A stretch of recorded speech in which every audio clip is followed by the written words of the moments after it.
किस तरीके से हम रिवर्स कर सकते हैं? पहले एक ट्रैप से निकलना पड़ेगा। आपको डायग्नोसिस का एक ट्रैप होता है। आपको जान के हैरानी होगी, एक संस्था है ACP, American college of physicians, मतलब मैं आपको एविडेंस दे सकता हूँ, किताब दे सकता हूँ।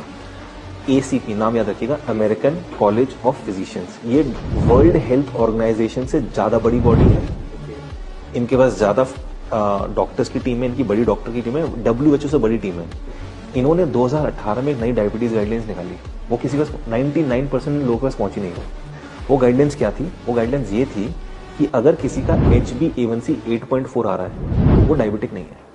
मतलब मोटा मोटा मान लो कि किसी का ग्लूकोज पोस्ट प्रेंडियल खाना खाने के 2 घंटे बाद वाला, इफ इट इज कमिंग 250, वो डायबिटिक नहीं है। ऐसे में खुशी की लहर दौड़नी चाहिए, बट मेडिकल फेटर्निटी में मातम छा गया। मैं नोएडा में ट्रैफिक में फंसा हुआ था, तो बाहर देखा तो देखा सारे डॉक्टर लोग खड़े हुए हैं, यहाँ पे ब्लैक कलर का पट्टी डाली हुई है, हम काम नहीं करेंगे, हम काम नहीं करेंगे। भाई ACP ने बोला है, तुम लोग खुश हो ना, because this research was beneficial but not profitable.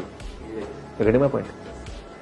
तो उसको ये मान तो लिया, बट आम जन तक नहीं पहुंचने दिया। किसी को पता चला ये मैंने ACP के बारे में किसी सुना ही नहीं होगा, ये रिसर्च पर हुई। ऐसी एक संस्था है कॉकरेन, COCHRANE, कॉकरेन कोलैबोरेशन, कॉकरेन लाइब्रेरी, कॉकरेन डेटाबेस, ये एक ही नाम है। इनके लगभग 125 या 130 कंट्रीज में ऑफिस है। ठीक है, ये किसी भी ऐसे आदमी को हायर नहीं करते जिसका कभी भी किसी फार्मास्यूटिकल कंपनी से नाता हो, या उसके कोई इंटरेस्ट हो किसी कंपनी में, वो कोई स्टेक होल्डर हो। तो ये बहुत ही ऐसे रिसर्चर्स, साइंटिस्ट, डॉक्टर रखते हैं जो एकदम इंडिविजुअल हो।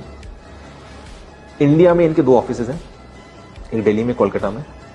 100% गवर्नमेंट फंडेड, यानी कॉकरेन इतनी बड़ी बॉडी है, सारी देश की सरकारें बोलती होंगी जैसे इंडिया के कॉकरेन को इंडियन गवर्नमेंट पैसा देती है, तुम रिसर्च करो।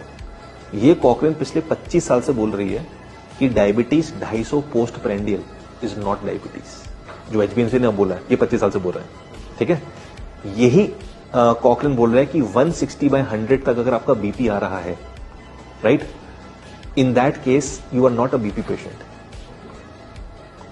You are not a BP patient. आप अपनी किसी को सर्जरी रोक दी गई कि BP की तुम्हारे ज्यादा सर्जरी नहीं करेंगे, तो उन्होंने पूरी गाइडलाइंस निकाली 160/100 तक। नॉर्वे की जो कंट्री है, आपको लगता है Japanese are the longest living people? No, Norwegians are the longest living people. Norway का लोगों का नॉर्मल BP इज 150/90, और वहां की सरकार उसको नॉर्मल बोलती है। अगर हमारी गाइडलाइंस वहां चली जाए तो 70% Norway as a country is a high BP patient. ठीक है, तो ये आपको समझना होगा कि पहले ट्रैप से निकलना होगा। अच्छा, आप किसको मानोगे? आप तो बोले 140 पोस्ट प्रेंडियल डायबिटीज है, बोले मैं बोलूं 250 है, कॉकरेन बोल रहे हैं। अब WHO और यूनाइटेड नेशंस ने दोनों को इक्वली रिकॉग्नाइज किया। तो अगर आप केमिस्ट की दुकान खोल के बैठे हो तो आप 140 मान लो, अगर आप पेशेंट है तो 250 मान लो। तो पहले ट्रैप से निकलना पड़ेगा ना, आप किसको मार रहे हो। और मैं तो बोलूं, number is not something that should be taken consideration कि 140 ही आना चाहिए या 250 आना चाहिए। How you are feeling. मतलब मेरे पास एक पेशेंट आया 450 ग्लूकोज, बाइक चला के आया, बोला सर मेरे इतना ही आता है, normal, there is no symptoms of diabetes.